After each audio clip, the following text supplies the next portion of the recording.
Hello and welcome back to Elden Ring's boss designs. Today's boss is going to be Rennala, Queen of the Full Moon.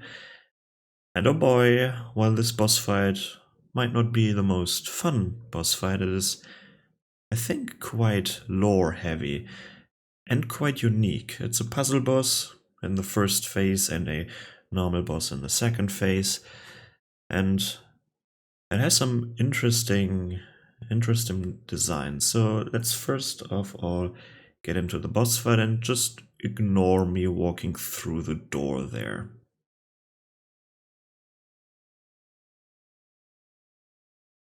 Look how nice this looks. And, well, there's no introductory cutscene over here, and I think I'm tuning down the music or the overall volume a little bit, just so that I can talk. But there is Rennala, and usually I want to have a look at her first, but she isn't standing still and she is not really reachable from here.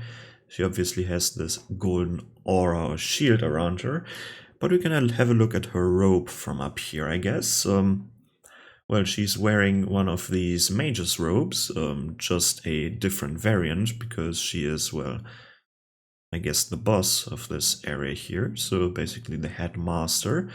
But nonetheless, she has one of these mage robes on, like blue, red, and then golden aspects, just as these former students here. And on top of that, she is wearing her very strange looking hat that we can actually have a look at on my character, because, well, it's part of my character's design, right? This very large looking, very ornamental head with a weird shape. And let's have a look at this, well, maybe with a torch here, at this head, because it reminds me of a snake, to be honest. You can see these two red gems there, which might resemble the eyes. And maybe let's get rid of the torch or that lantern, because I don't really like the hue, but it's hard to see. Maybe I need to have a look at her head in the second phase, but yeah, for me it resembles a snake or something like this. And of course, due to the shape, the moon as well, but only half of a moon, like I think it's called waning or something, now whatever. Moon phases.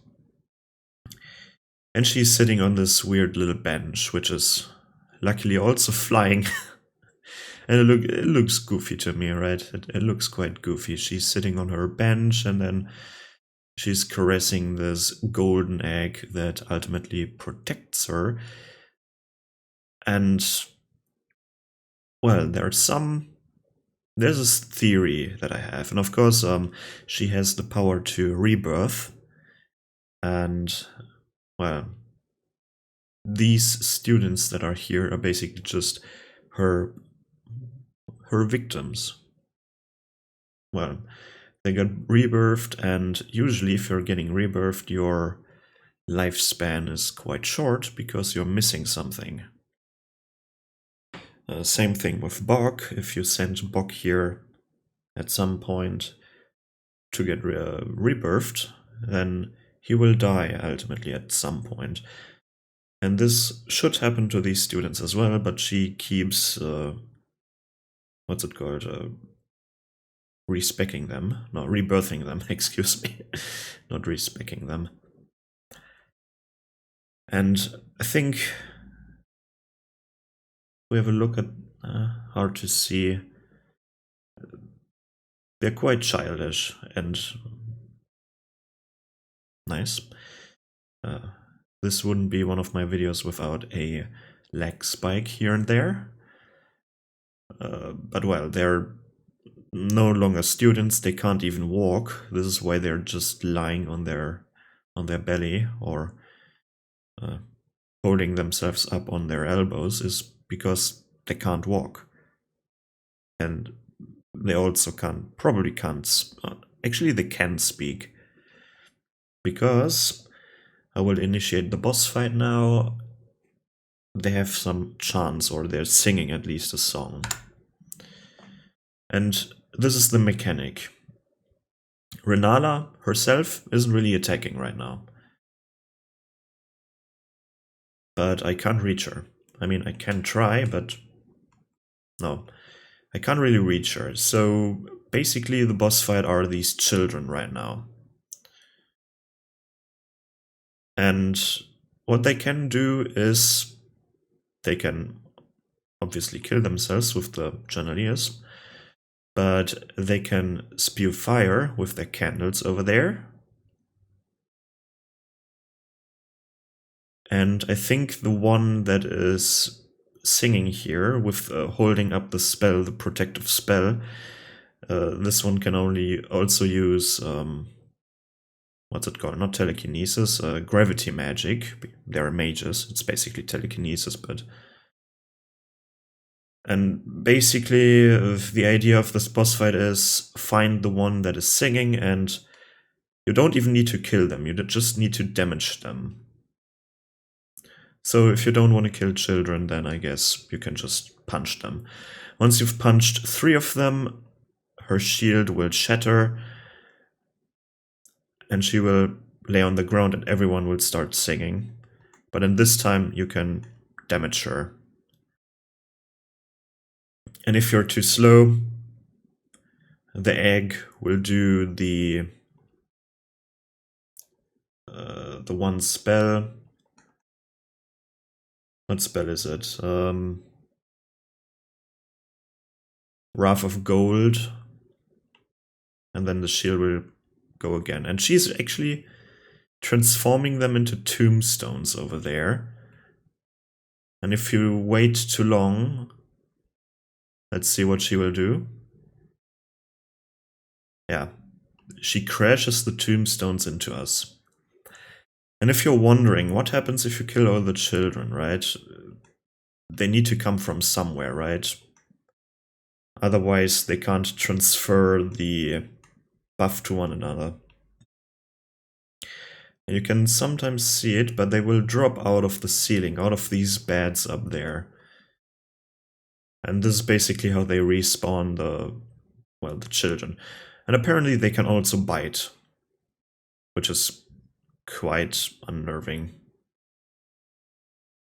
Yeah, she's rebirthing them into tombstones to attack us. Quite the brutal attack, right? Like, you can even dodge these attacks, I guess, by just standing behind a wall. Oh, and this is interesting. What are they doing? They're clearly casting some sort of gravity magic as well, but what are they doing? Okay, this one is shooting books at us. I think they're just using these objects here, right? This is basically the second phase of the first phase. But... okay, this is annoying. I would like to redo it, but... I guess I'm talking... let's talk about it now, because the Golden Shield. Rennala is a mage, right? And... it's a bit distracting, excuse me. I need to tune down the sound effects quite a bit. Because I'm really bad at talking while stuff is going on here. Even though I'm not affected by that, but... she has a shield, right? And it's a golden shield. It's of course magic of the Earth Tree. It is not her magic, not her star magic or whatever, right? No glintstone magic. And this is basically magic from the egg. And what is this egg even? This egg allows her to rebirth, I guess, and also protects her. Where's the egg coming from? The egg was a gift from Radagon over there. And Radagon was once her husband, and he left her basically, and now she is like, she can't get over it for some reason, and is in this very weak mourning state, quite delusional as well, and she seems to not be there, right? Not in the moment.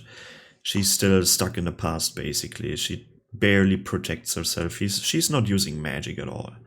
Like, the only magic she's using is the rebirth magic, and then maybe you could argue that she's sending these tombstones to kill you. Like, come on, this is not her full power. So, what is going on? She can't get over Radagon, I guess. And this magic there is Radagon's magic, or the egg's magic, and not her own magic. And why these children know the song to uphold her protective barrier, I don't know. Maybe the egg taught them that song, whatever. But it's clearly a incantation and not a sorcery. And this is a sorcery school. But this also explains why there are what's it called? Why there is a chapel and a church of cuckoo and stuff like this. Like, because usually church and magic is not really the same thing, but... And here you can see it, right? She wants to get back to the egg. She's not even recognizing us.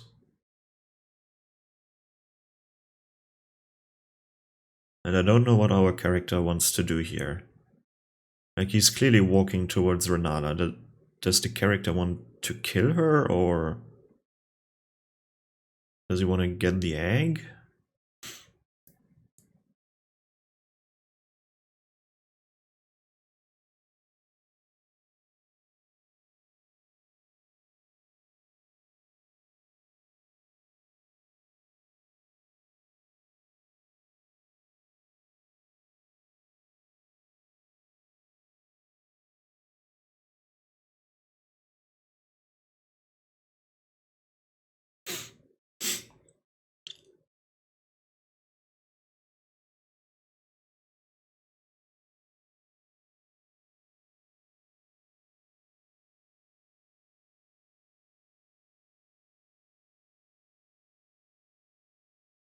Have a look at her face.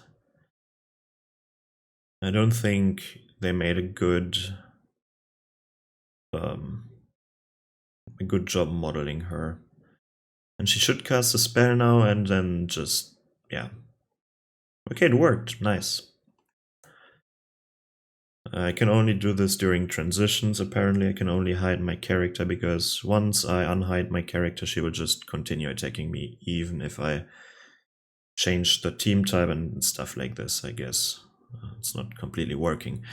But already said, have a look at her face. I don't think they made a good job at modeling her face. It looks quite muddied, in my opinion. It's hard to look at her from...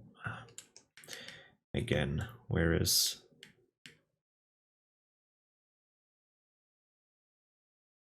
Like...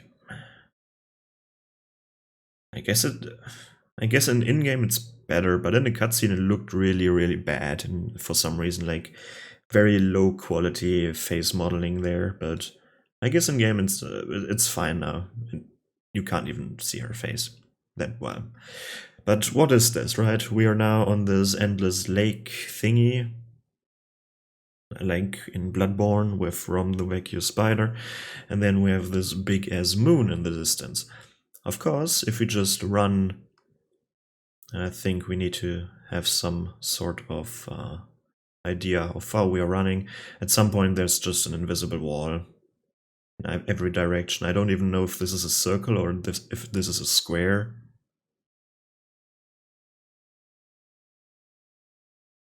It felt like there was some sort of resistance there, but holy shit, it's quite big. Ah, here's the edge. Can't walk further.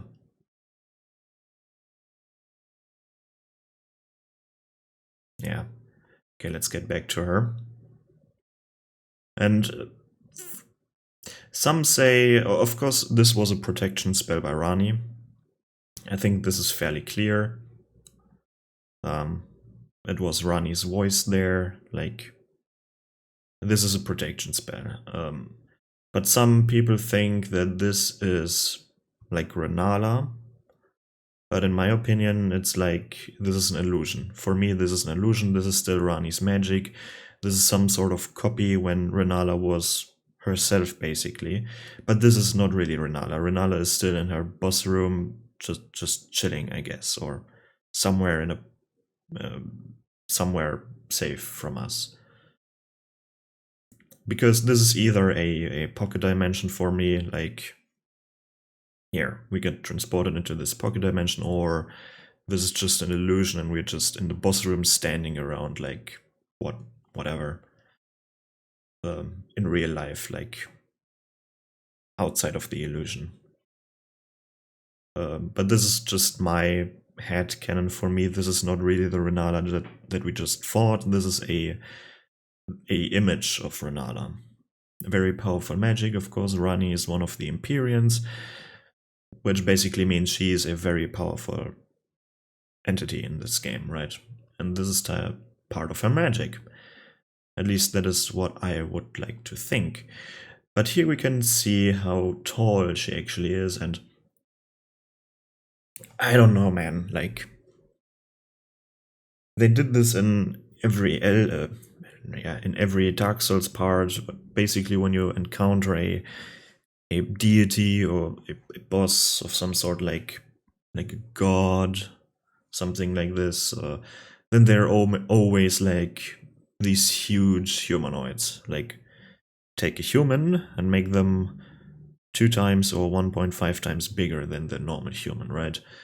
And this is always so odd, right? At least for me. Like, why are they taller? Is it because they have such a big rune strength, whatever you want to call this? Or is it just to differentiate the mortal from the very powerful being? Is it something that, because keep in mind, right, they are a teacher, right? This is a teacher, or this is the headmaster. Like, this is a mage, powerful mage, and they've created the School of Sorcery Academy, whatever. So they were either teaching or a headmaster, something like this, right? A professor at the academy, and and then they're like, the students are like the same height as me, and then the teacher's as big as her, like. And if you have a look at Master Azur and the other dude, like, I don't even know their names, like here, Big Ball Head, Lusad and Azur, they're also quite the large figures. But then on the other hand, Selen is is a character model, like the same height as us. But she should also be one of the very powerful mages, but she isn't taller. Like, how does this happen? Is it just because, like, they need Selen to have a normal human model for a quest line or whatnot? Because you can summon her. Would be a bit strange if you could summon like a bigger Selen, something like this. It's always strange to me. And then, of course, you have to, in a world building sense, right? If you build the academy, for example, you need to have like normal chairs for humans like our player character, and then you need to have chairs and doorways and whatnot like for the big characters. And this is always strange for me if there's a bigger character. And then I like to have a look around and I notice, oh, they just built stuff for the small characters, or oh, they just built stuff for the big characters, and not really both. And this is a slight problem that I have in these games. Of course, depicting them as these big characters makes them look more powerful, and it is working. She looks more powerful than our character, and we have to overcome her. But oh well. What I also find interesting is that her rope, these red rope parts, are just sinking into the ground, which is also quite strange because We can walk on here. Like, she's clearly standing here, I can stand here. I can't glitch through the ground without no clipping into the back rooms or something like this, but her clothing, and let's see what happens if I put, where is it? Nope. Nope. Her clothing is clipping through the ground, ours is not. It's always so strange. Oh well. Hello? Please take it off. Thank you. But enough of her looks. She's, of course, using, well, her armor set, which is the Queen's robe and Queen's crescent crown. And actually, we can have a look at the crown, because for me it's depicting a snake, but when Rennala, head of both the Academy of Rhea Lucaria and the Carian royal family, lost her husband Radagon, her heart went along with him.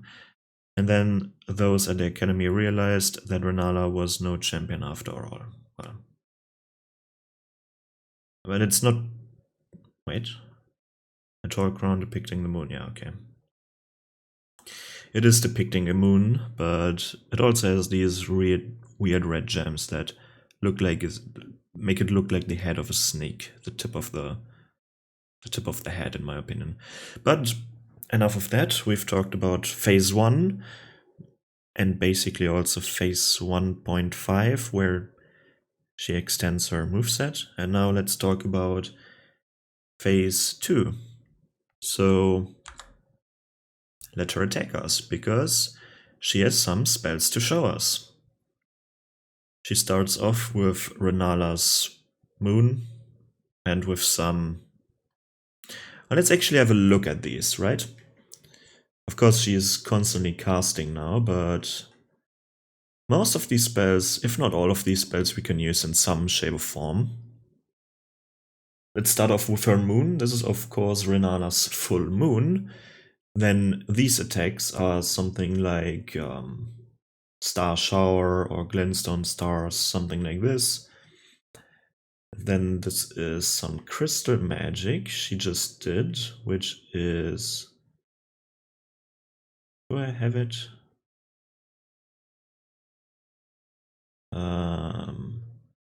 Not crystal release, I think shattering crystals.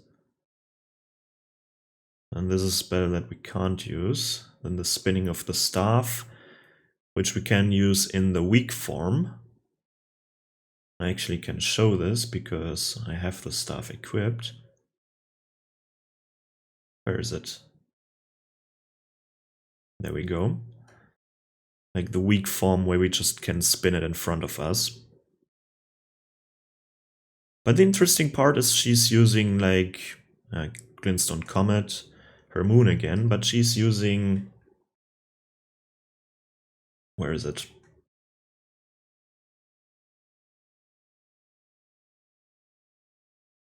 Comet Azure, which is strange. Like, she's doing it right now. Here, Comet Azure. The very strong laser beam from Dark Souls, basically. But the strange part about this is that it's primeval magic. So she clearly mastered it. But she's not transforming into a crystal like Azure, like Master Azure. Which is quite interesting. Because, well, if you had a look at him, like, he has crystals growing all over him, like the green crystals. If when we have a look at the helmet, like, this is no longer a helmet. This is part of the head now, of the glintstones growing on people. But this is not happening to her, even though she is even using one of these techniques. And of course, there are two other primeval techniques, I guess. She's doing it again. Now, this is what I'm talking about. Even if I hide my character now, she just keeps attacking me. Like, I can't stop her once she started. But we have also Founding Rain of Stars, which she is not using. We have Stars of Ruin, which is, if we have a look, Lusat's Primeval Sorcery. Then we have the Primeval Sorcery of Azur. And is this one of them? The eldest Primeval Sorceries that we've discovered by an ancient astrologer. Okay, this is a no name to be found, but she's only using one of them, which is strange. She's arguably the most powerful mage, or the second most powerful mage, but she's not using all of these primeval sorceries. Maybe not just to spoil us. Let's lower her health a little bit, because she has a second phase. And just because I can't see her health bar, I'm being very careful. Second phase started. And this is the bullshit phase in my opinion, because she can summon, I think, four different creatures. One of them is a dragon. And yes, we can look at the dragon, we can attack the dragon. And she's of course doing that a little bit more passive. And I hit myself, and because the dragon is now a new entity, the dragon isn't attacking me, but it's basically just like Akil. She's summoning basically Akil. And it's as annoying as fighting a normal dragon. But at some point they disappear and she summons new entities, this time for wolves. And I wonder if I unhide myself. She's very passive during red phase. But she keeps summoning different creatures. For some reason also one of these Bloodhound Knights. But she can also summon a troll, I think. So let's wait until she summons a troll. But I must say, these effects are beautiful. Like, magic in these games, while magic itself isn't really that awesome or that intuitive, it always looks great, right? Let's see, is she? Yeah. There's the giant. And it's a normal giant, which is strange. Because I would, if she needs a giant to attack us, if she really needs a giant, then I would make it one of her carrion soldier giant thingies there with the helmet. It's kind of weird how they despawn at certain points. They're of course not there forever until you kill them. They despawn at some time, but if we had a look at the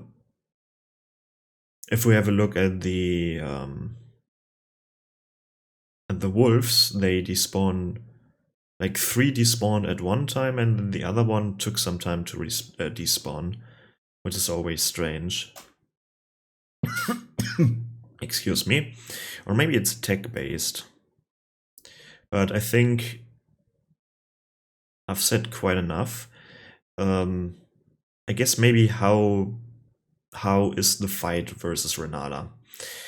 My first time, I thought this fight was very, very annoying.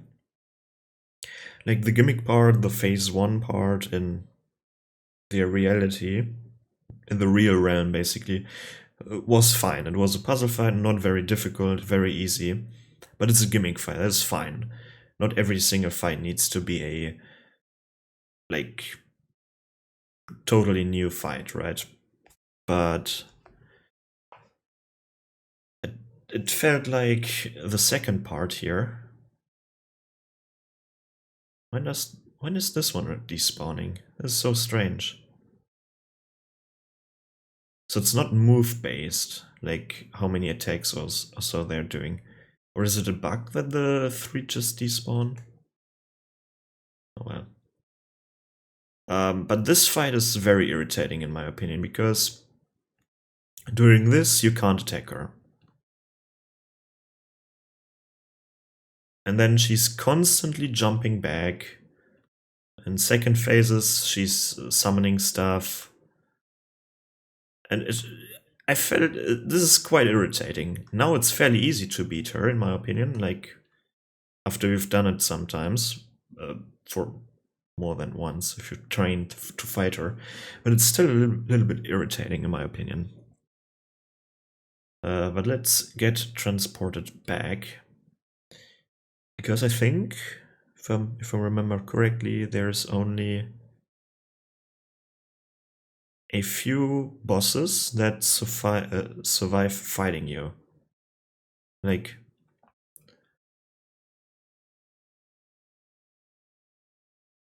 you're clearly not attacking her.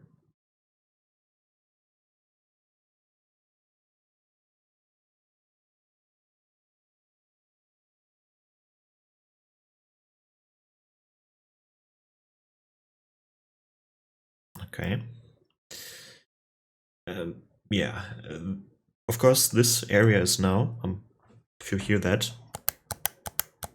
I'm trying to attack. This is now a no fighting zone. So I can't even kill her, even if I wanted to. And, well,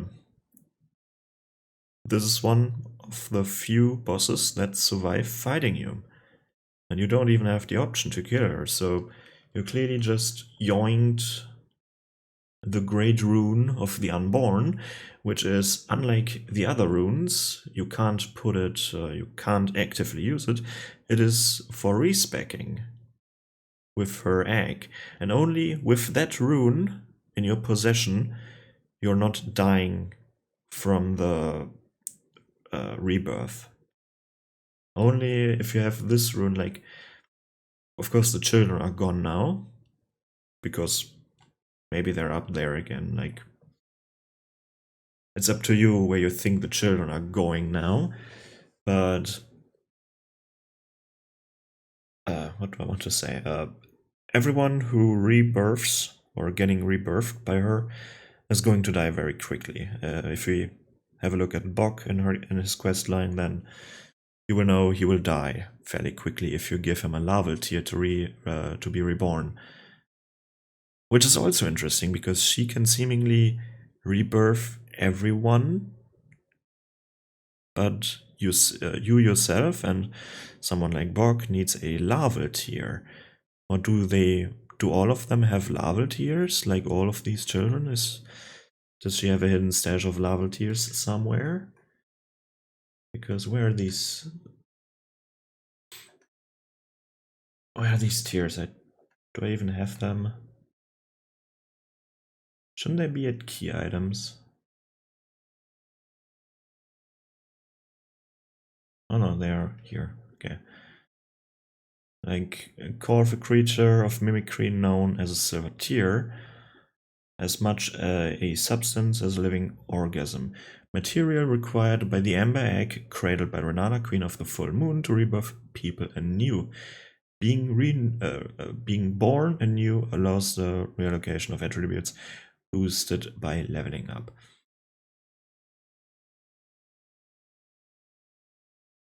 And I now, for the first time, have a look at the Laval tier, and kind of looks like different organs. Of course, it could look like a unborn child, or in the shape of an unborn child, with this red and these white strings coming out being the umbilical cord. But it also looks like a part of a stomach, or maybe some other organs that are in your body. But I guess unborn child would be the closest form. Maybe this haggis. Oh well. It's weird that you need an item to be reborn, because these children did not need a Laval tier. But nonetheless, maybe there are different forms of rebirth, whatever. But you clearly need, where is it? You clearly need this rune of the Unborn, Amber Egg, clutched by Rennala, Queen of the Full Moon, Great Rune of Unborn Demigods. perfects those who have been reborn anew. Children born anew by Rennala are all frail and short-lived, imperfect beings each and all. But with the rune, you're not frail anymore. Isn't that great? Is there something else that I wanted to talk about? Yes, one of the few enemies that survive the encounter with the player character. Who else survives? You could argue that Rykard survives because he is like unkillable. He starts regenerating himself, or if you kill him in his arena, he's still lying around, or his head is still lying around, and he can talk. So, and I think if he eats enough biomass, he will regrow his body, I guess. Or if someone else is eating him, they become stronger, I guess. And then we have, what's his name?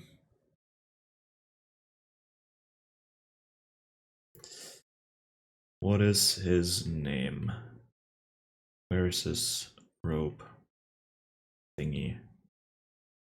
Man, what's up with names? Like, why can't I remember half of the cast here? Don't I have it? What? Or is it even... Okay, then let me have a look at the sword. Where is it? There. Morgoth, thank you. Holy shit. You could argue that he survives the fight with you, like even his final fight, but he dies fairly quickly after. I mean, he lies half dead on the ground and then he can still taunt you before he dies, so I think that's a win for him, but that is Rennala. First phase is a pushover, second phase is slightly annoying, or mildly annoying, you might think. At least that's my interpretation of her boss fight, but well, let me know what you think of her boss fight and some theories that I've just spitted out here, and especially the theory with the Radagon protection in the first phase. And that's it from me. Goodbye.